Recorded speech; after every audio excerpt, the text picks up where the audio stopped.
보통 저도 비강남권에 살 때는 강남 부자들은 집값이 많이 오르길 바라지 않을까? 이런 생각을 가지고 있었는데 이게 빈자 마인드예요.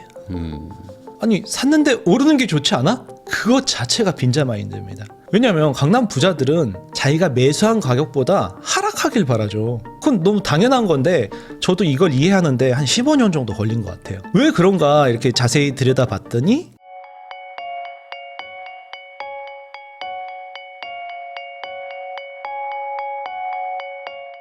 소쿨님하고 이야기 나누고 있습니다. 자, 그러면 요거 한번 좀 여쭤보겠습니다. 최근에 이제 소쿨님이 채널에 이걸 올리셨어요. 강남 부자들이 집값 하락을 바라는 이유라고 해서 올리셨는데 그게 조회수가 잘 나왔더라고요. 이게 어떤 의미인지 궁금합니다. 좀 공격적인 발언이었어요. 강남 부자들은 보통 저도 비강남권에 살 때는 강남 부자들은 집값이 많이 오르길 바라지 않을까? 이런 생각을 가지고 있었는데 여기 시청하시는 분들이 좀 그럴 수는 있지만 이게 빈자 마인드예요. 아니 샀는데 오르는 게 좋지 않아? 그것 자체가 빈자 마인드입니다. 왜냐하면 강남 부자들은 자기가 매수한 가격보다 하락하길 바라죠. 그건 너무 당연한 건데 저도 이걸 이해하는데 한 15년 정도 걸린 것 같아요. 왜 그런가 이렇게 자세히 들여다봤더니 그리고 지금 느끼는 게 뭐냐면 세금 때문에요. 세금. 네. 세금이 이번 정권에서 보유세를 1%까지 종부세를 한다고 하는데 그거를 항상 문재인 정권 때서 목표로 하면서 1%를 향해서 달려가다가 이제 정권이 바뀐 거 아니겠습니까? 그러면 20억 기준으로 2천만 원을 종부세를 매년 12월 달에 내면은 그렇게 낼 수 있는 사람이 많지가 않거든요. 아무리 강남에 살아도 자기 월급 받은 거에서 12월 달마다 2천만 원을 낸다? 그리고 7월 달, 9월 달에 재산세를 냈는데 이중과세로 그렇게 낸다? 그러면은 굉장히 부담을 느끼는데 만약에 20억짜리가 15억으로 떨어졌다. 그럼 1% 기준으로 1,500만 원으로 줄어드니까 당연히 좋아하죠. 근데 왜 좋아하냐? 당연히 가격이 오르고 세금 많이 내고 가격이 많이 오르면 좋은 거 아니냐? 이렇게 생각하는 것 자체가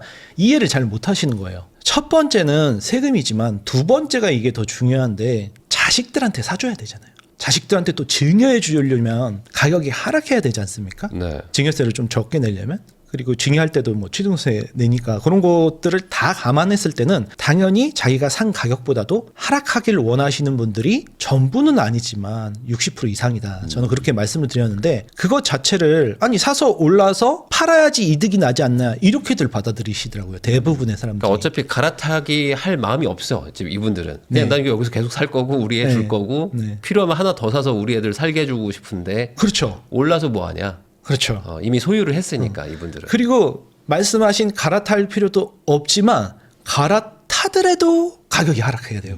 왜냐하면 내가 20억짜리를 보고 있었는데 10% 하락했어. 2억 하락하는 거죠. 근데 내가 20평대 20억, 30평대 30억짜리를 애가 이제 둘 생겨갖고 애들이 이제 중고등학생 가갖고 화장실 2개가 필요해. 네. 그래서 복도식 20평대에 살다가 30평대로 갈아타고 싶어. 같은 단지에. 그래도 하락을 해야죠. 갈아타려고. 왜냐면은 30억은 10% 빠지면 3억이 빠지고 내 거는 2억 싸게 팔고 30억은 3억 빠지 27억에 사면 그거 갈아타는 한순간에 1억이 이득 아닙니까? 근데 취등록세는 계산해 봐야겠지만 그런 식으로 강남 안에서 갈아타더라도 하락하길 원하죠. 네. 사실 듣고 보니까 맞는 얘기 같은 게 집값이 올라가지고 좋은 거는 그거를 팔고 옮기려고 하는 사람들은 좋을 수 있지만 안 팔고 그냥 계속 살려고 하시는 분들은 집값 오른다고 대출해 주는 것도 아니고 이제 대출 그렇죠. 2억으로 다 막아놨잖아요. 그렇죠. 그러니까 세금만 더 내는 거잖아요. 이제는. 그리고 방금 전에도 말씀 중에 이야기하셨지만 제일 중요한 게 어차피 안 팔 거니까. 5억이 떨어지든 10억이 떨어지든 상관이 없습니다. 물가만 안 오른다면 당연히 팔 생각이 없으니까 하락하는 게 오히려 더 낫다. 그렇게 말씀하시는 분들도 많으세요. 상담을 하다 보면. 하긴 그렇죠. 어차피 계속 사는 건데. 그리고 이제 그것도 있더라고요. 그러니까 재건축을 추진하는 단지들 보면은 재건축 반대하시는 논리가 딱 비슷하거든요. 아니 어차피 내가 우리 애 주고 그래야 되는데 재건축하면 비싸지지 않냐. 그래서 재건축 반대한다. 이런 얘기도 하시더라고요. 좀 나이가 있으신 분들은. 그렇죠. 재건축 조합 설립되고 막 이렇게 플랜카드 걸리고 그러는 순간 벌써 5억 10억 증가하면은 이게 증여세가 만만치가 않거든요. 그런 부분 때문에라도 아무래도 하락하기를 원합니다. 그럼 반대로 내가 산 집이 상승했으면 좋겠어요. 이러신 분들의 논리는 여기서 반대로 들어가면 정확하게 알 수 있는 게 뭐냐면 팔려고 그런데요. 그럼 왜 파냐 그랬더니 더 좋은 데로 갈아타려고. 그러면은 그럼 그걸 왜 샀냐? 오르면 팔아서 그 이득을 먹어서 내가 부자가 되려고 한다. 그거냐? 그랬더니 맞대요. 그럼 그 동네를 팔고 떠날 거냐? 그래, 떠난대요. 그럼 결국에는 본인은 그 물건을 안 믿는다는 거잖아요. 네. 예, 언젠가는 팔 거니까. 그러니까는 그 강남 부자와 이제 빈자 마인드가 정확하게 반대로 되는 거예요. 그러니까는 이 동네를 믿냐, 안 믿냐의 차이거든요. 그러면은 당신보다 더 바보가 있겠냐? 그 당신도 안 믿는 그 물건을 당신은 샀잖냐? 그러면은 당신보다 더 바보가 있어야 당신이 산 가격보다 더 많이 주고 사겠네? 그렇대요. 누군가는 이걸 사지 않겠네요. 이 가격에. 그런 얘기들을 하시는 거 보면은 본인이 지역에 대한 믿음이 부족하다. 이렇게 전 말씀드리고 있습니다.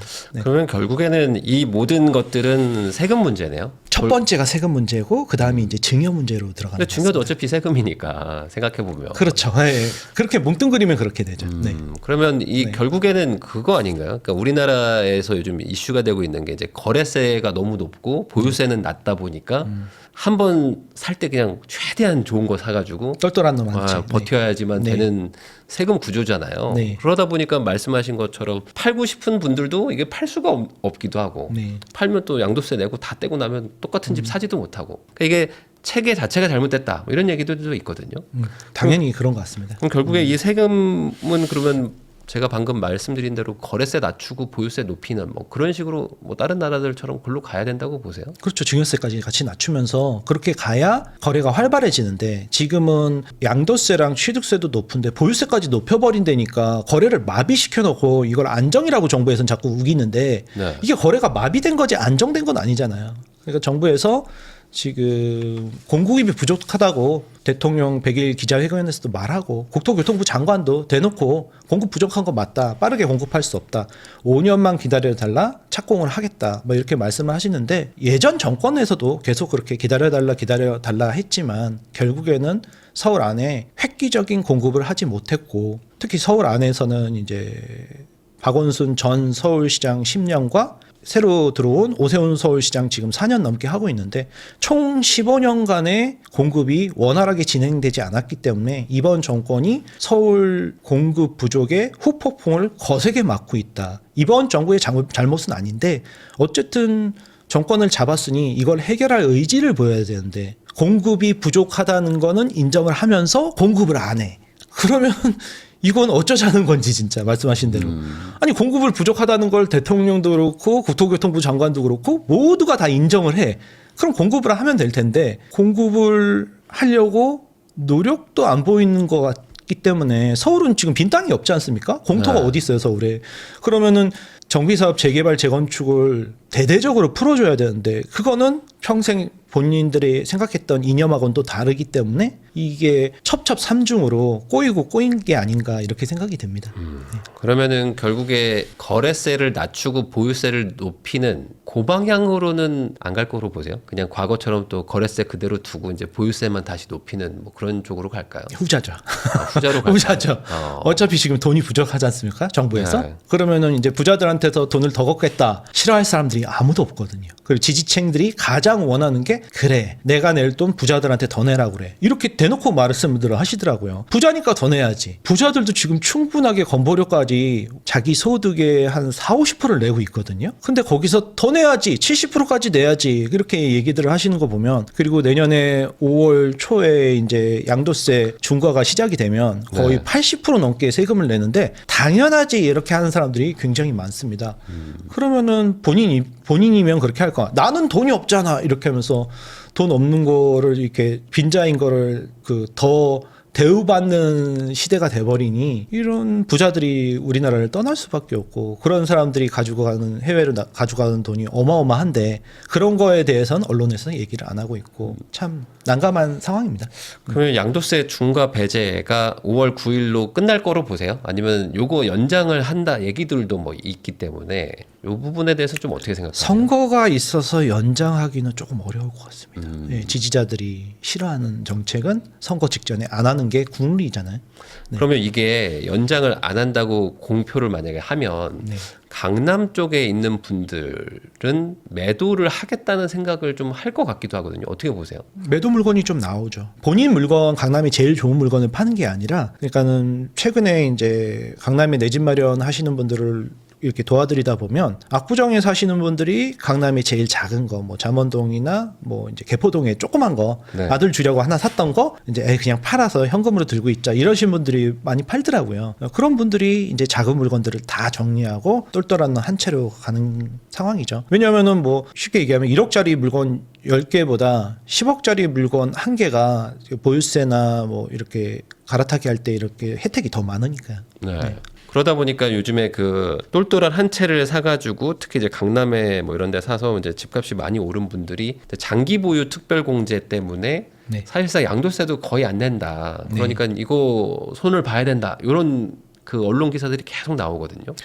이 부분은 어떻게 생각하십니까? 당연히 지금 규제 3종 세트 중에서 첫 번째 대출 규제, 그다음에 거래 규제, 토어제, 그다음에 이제 세금 규제가 남았는데 선거 때문에 요거를 지금 안 건들고 있다가 선거 끝나면 무조건 건들겠죠. 근데 네. 제 생각에는 워낙 공격적이고 적극적으로 이번 정권이 규제를 하다 보니까 제 생각에는 선거 전에도 살짝 건드려야 되는데 그중에서 가장 약한 게 말씀하신 장기 보유 특별 공제 그거부터 건들 가능성이 높고 다음에 이제 뭐 양도세라든가 이제 종합부동산세는 선거 끝나면 바로 건드리겠죠. 그러면은 장특공을 건들게 되면 예를 들어 지금 뭐 강남이나 이런 데 뭐 한 10년, 20년 보유하고 계신 분들 많잖아요. 맞습니다. 그런 분들은 뭐 집값이 뭐 거의 2배, 3배, 뭐 4배도 오른 분들도 있을 4배 텐데. 기본인 것 같습니다. 그러면 그런 분들 입장에서는 장기 보유 특별공제 만약에 이게 축소된다. 네. 그러면 세금을 뭐 진짜 10수억 더 내야 되는 상황들도 막 오잖아요. 그러니까 오히려 더 못 팔죠.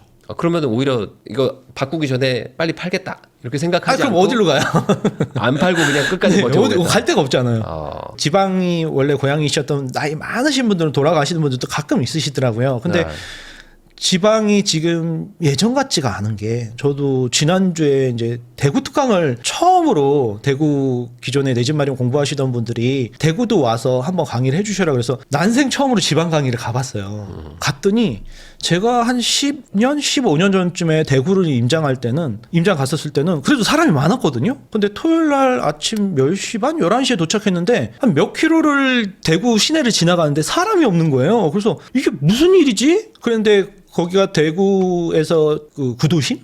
그러니까 서울로 말하면 서울역 같은 데죠. 종로 같은 데인데 아니 서울역이나 종로가 토요일 날 아침 10시, 11시에 사람이 없진 않잖아요. 몇 킬로를 차로 지나가는데 사람이 하나도 없고 할머니, 할아버지들만 지나다니는 거예요. 그래서 아니 이게 15년 전하고 많이 다르네요. 10년 전하고 많이 다르네요 했더니 대구 분들도 아시더라고요. 지금 사람이 다 떠났다고. 그래서 몇 프로 떠난 것 같으세요? 주변 친구들이 그랬더니 80%?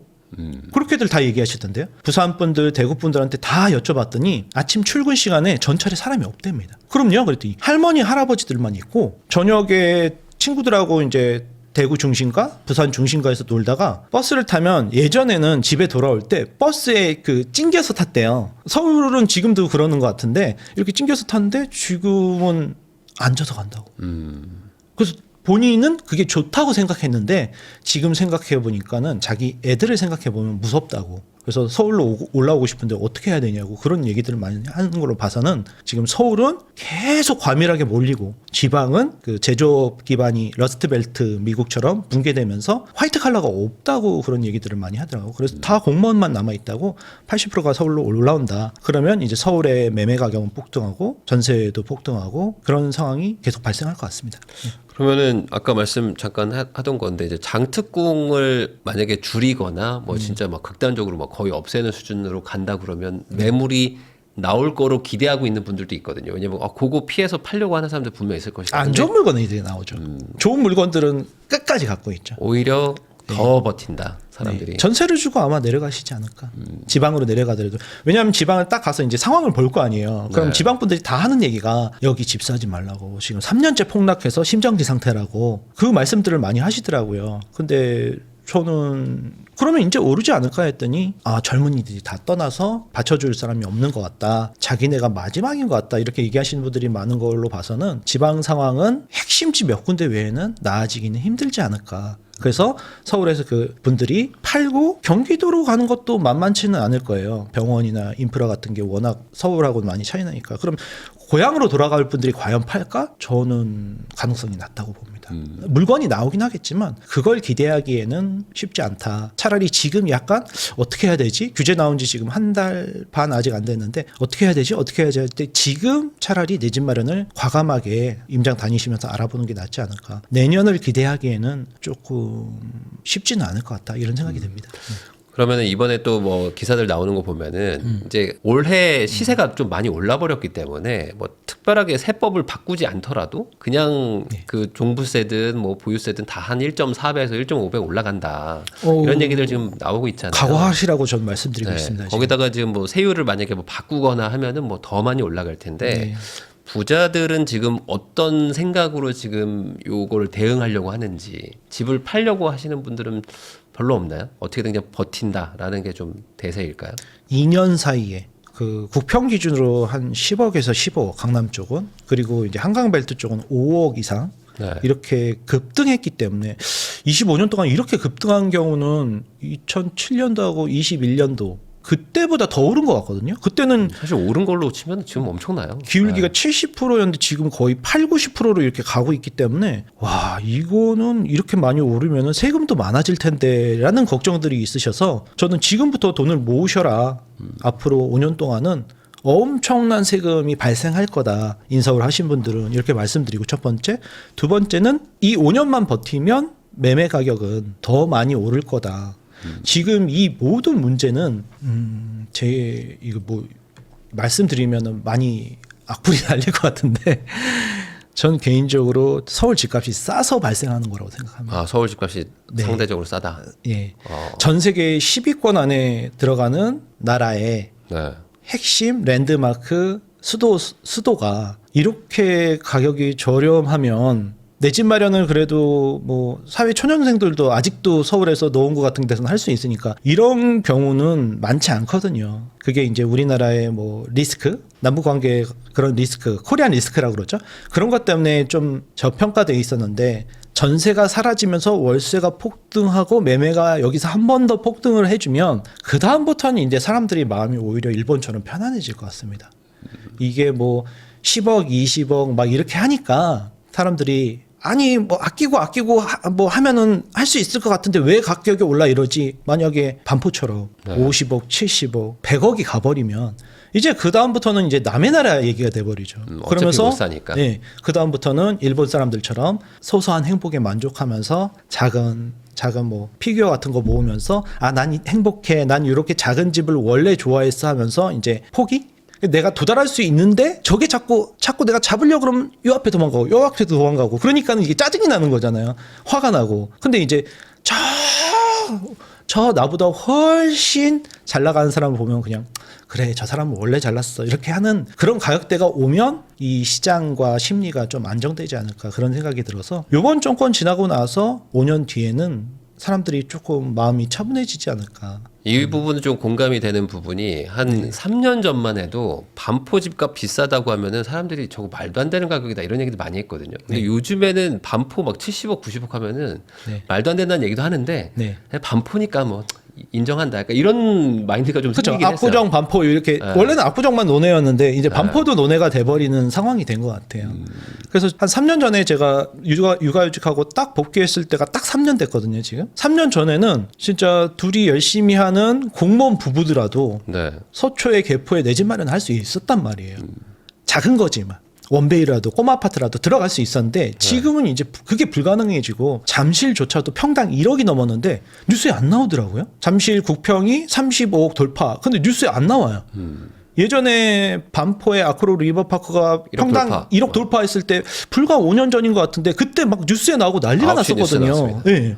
그래서 이게 말이 되냐, 뭐 부자들은 지금 이게 뭐 하는 짓이냐, 서로 자전거래를 한다. 그 자전거래가 어떤 건지는 전 잘 모르겠는데 서로 사고 팔고 한다고 그러면서 집값을 올린다 그러면서 막 하더니 이제 반포가 평당 2억을 돌파했는데 뉴스에 잘 안 나와요. 그리고 대치 도곡 쪽이 평당 1억 5천을 돌파했는데 뉴스에 안 나와요. 그럼 이게 뭐지? 그리고 잠실도 소형 평수 같은 경우는 지금 35를 돌파해서 평당 1억 5천 정도 지금 가려고 네. 하는데 아무 뉴스에도 안 나와서 이제 사람들이 어느 정도 최상급 가격으로 가버린 거는 이제 논외로 생각하는구나. 나머지 이제 한강벨트 이제 마용성 쪽에서 이제 가격들이 부담된다 이러면서 좀 막 화가 나기 시작하시는 거죠. 근데 이제 아예 최상급은 양극화로 딱 가버린 것 같습니다.